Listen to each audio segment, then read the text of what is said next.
Olá! Eu fico tão contente quando eu estou de volta aqui para ler para vocês, sabia? Tão bom dividir com vocês a leitura. Bom, hoje é dia do Siddhartha, né?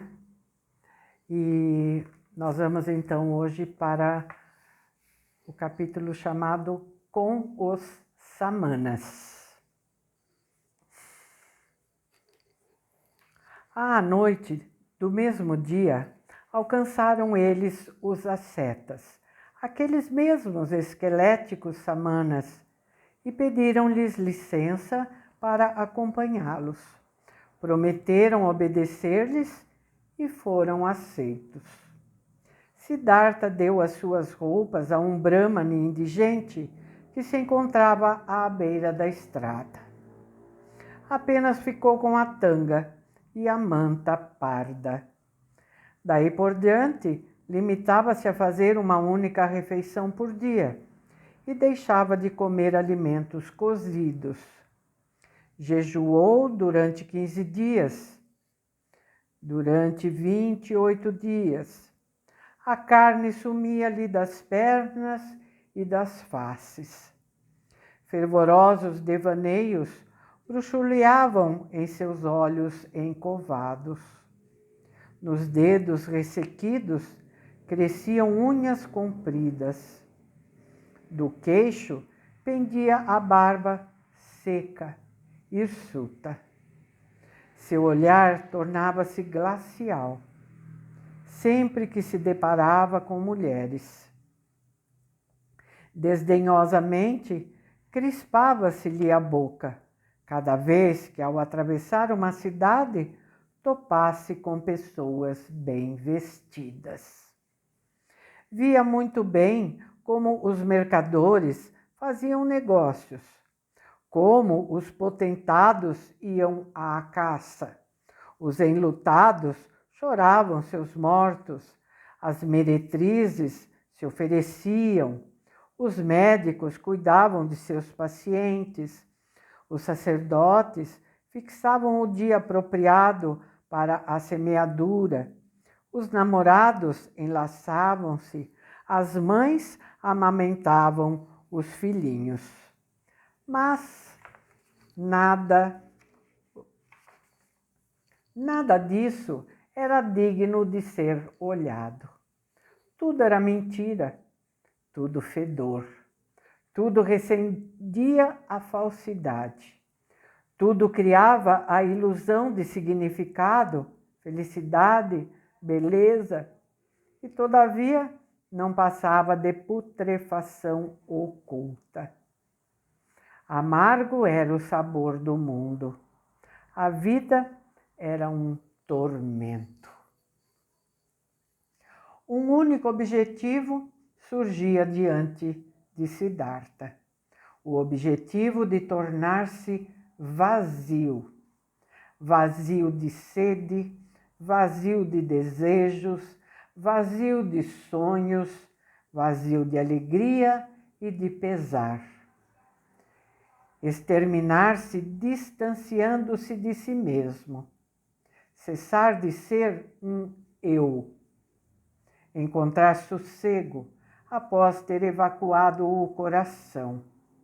Abrir-se ao milagre com o pensamento desindividualizado. Eis o que era o seu propósito.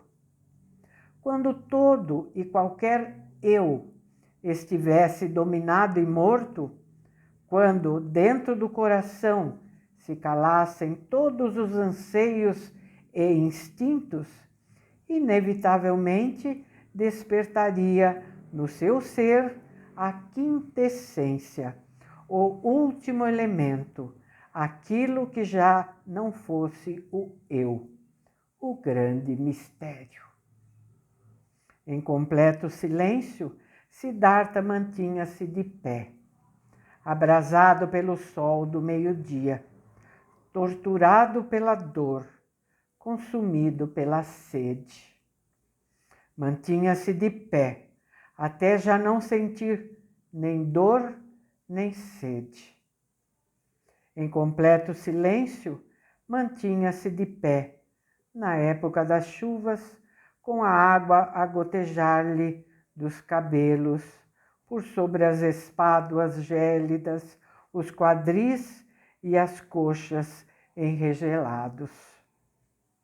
De pé continuava o penitente, até que os ombros e as pernas deixassem de sentir frio, até que se calassem sossegadas. Em completo silêncio, quedava-se acocorado nas brenhas do espinhal. Da pele ardente pingava o sangue, das chagas o pus. Hirto, imóvel, permanecia Siddhartha, até que o sangue cessasse de correr e nada mais picasse ou ardesse. Siddhartha conservava-se sentado, em posição ereta. Aprendia a economizar o fôlego, a necessitar cada vez menos fôlego, a abster-se totalmente dele. Aprendia, partindo da respiração, a acalmar as pulsações do coração, a diminuí-las até sobrarem somente poucas, quase nenhuma.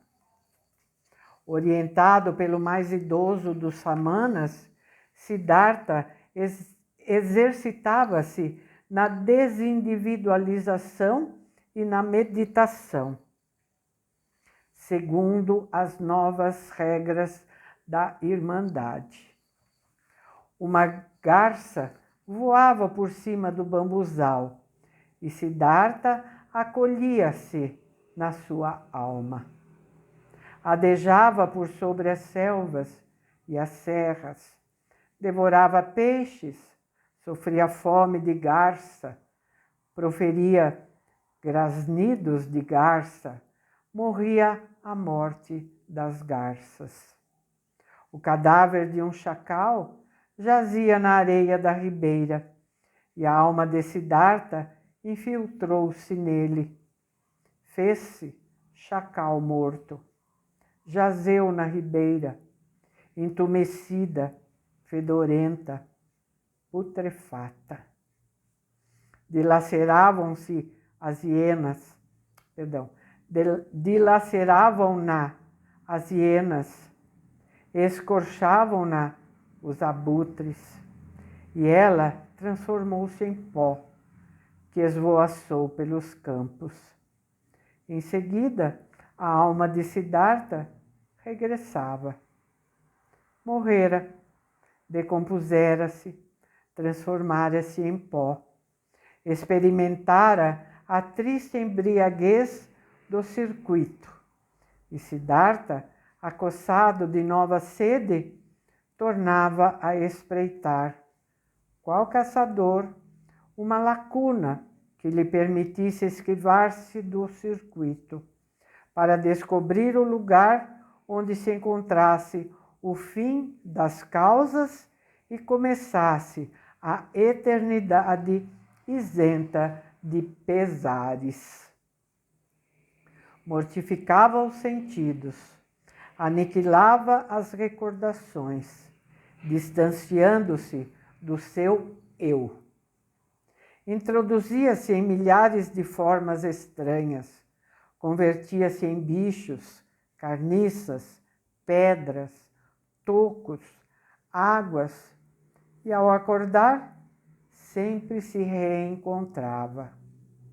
Que brilhasse o sol ou a lua, Siddhartha tornava a seu eu, a flutuar no circuito, a padecer sede, a dominar a sede, a sentir nova sede. Os samanas ensinavam muita coisa a Siddhartha e ele aprendia numerosos métodos de separar-se do eu. Trilhava a senda da desindividualização através da dor, através do tormento voluntário e do triunfo sobre o sofrimento, sobre a fome, a sede, o cansaço. Desindividualizava-se mediante a meditação, tirando do seu espírito toda e qualquer representação até deixá-lo vazio.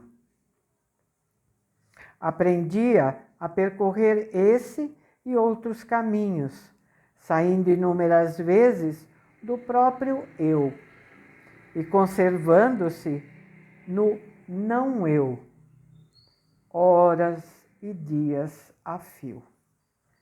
Mas, por mais que os caminhos o afastassem do eu, ao fim sempre o reconduziam até ele. Se bem que Siddhartha milhares de vezes escapasse a si mesmo para demorar-se no nada, nos animais, nas pedras.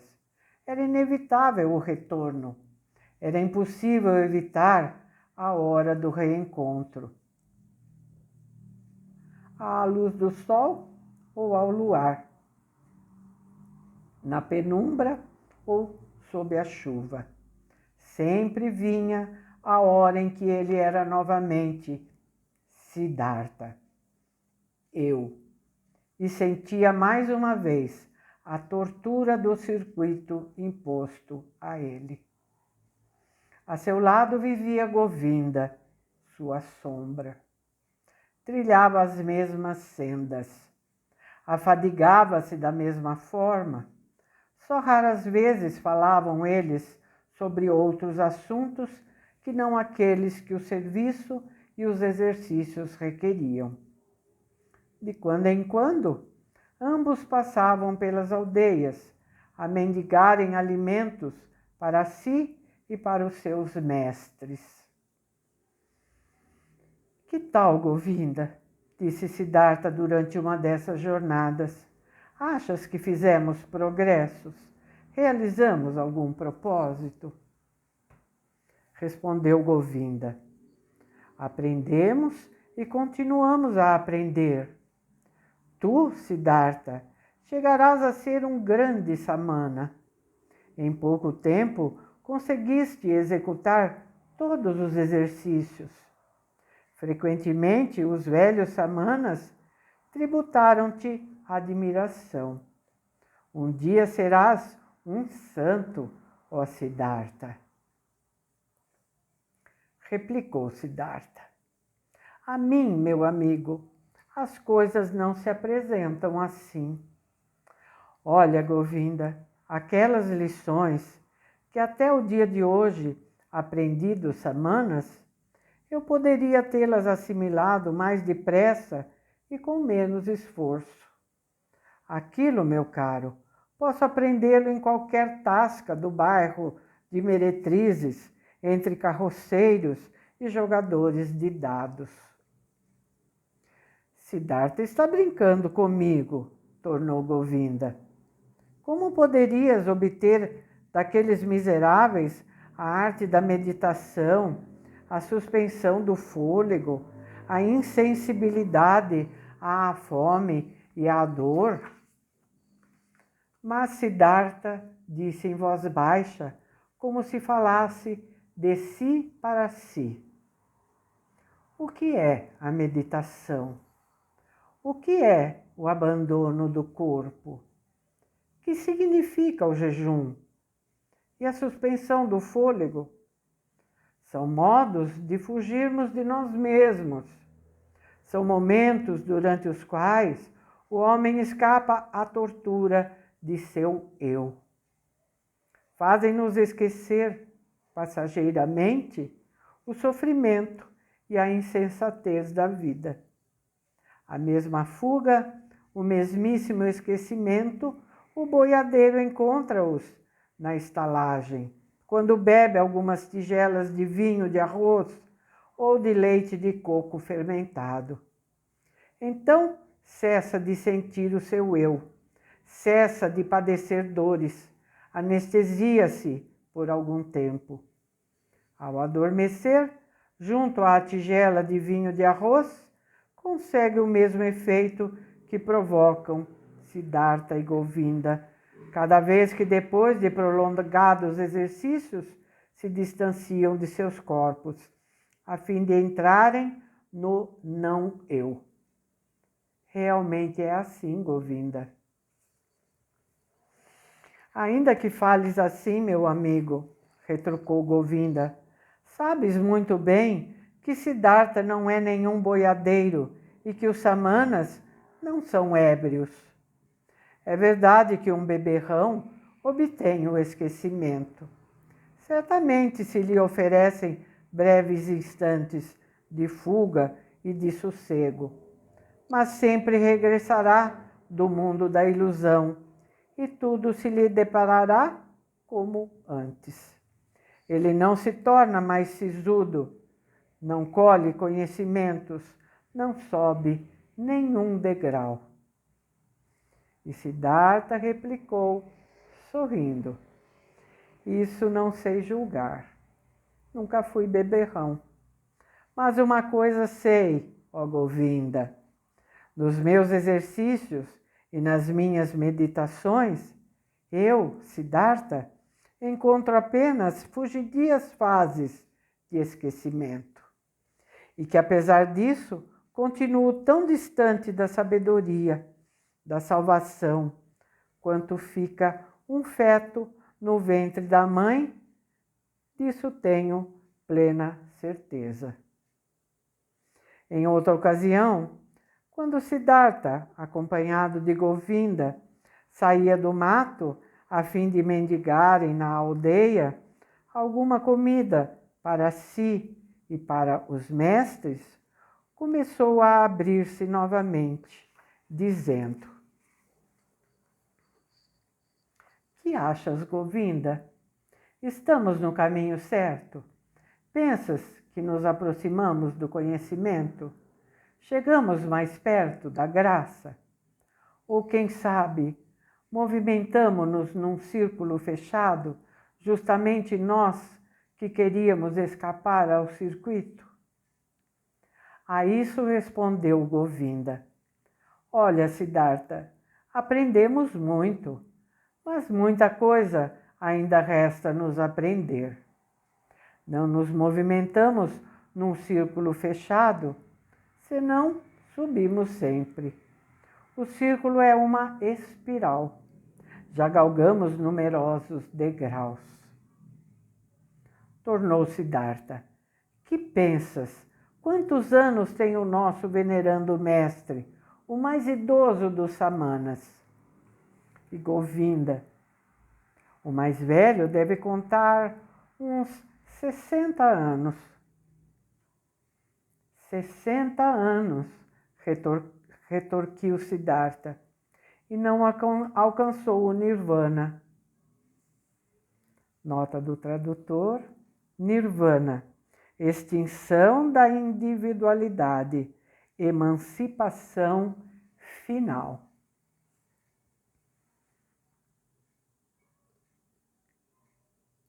Então, Siddhartha constata, né? Que o samana mais idoso, com 60 anos, ainda não tinha alcançado o nirvana. Não tinha extinto a sua individualidade.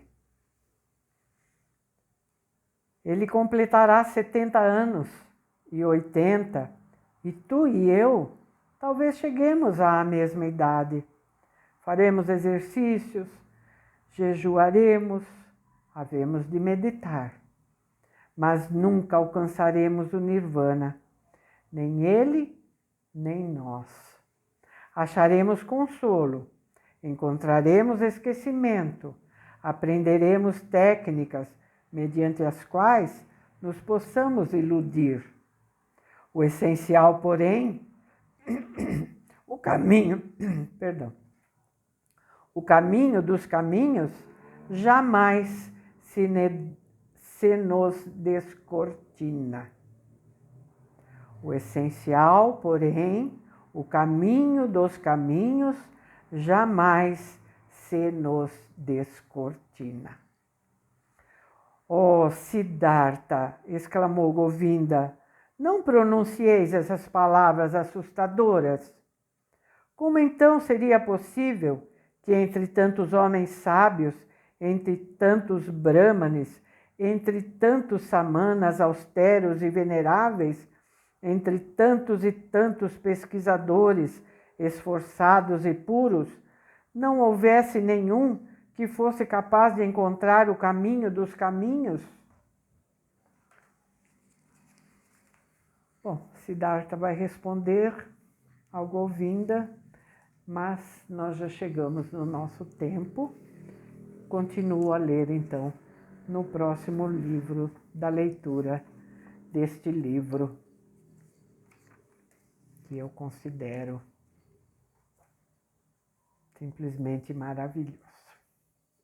Espero que vocês estejam gostando. E se o começo ainda não entusiasmou vocês, espere, muita coisa ainda vai acontecer. Tá bom, minha gente? Muito bom ter vocês aqui comigo, viu? Muito obrigada, tá? Lembre-se sempre dos meus pedidos, tá? Tchauzinho, até o próximo vídeo.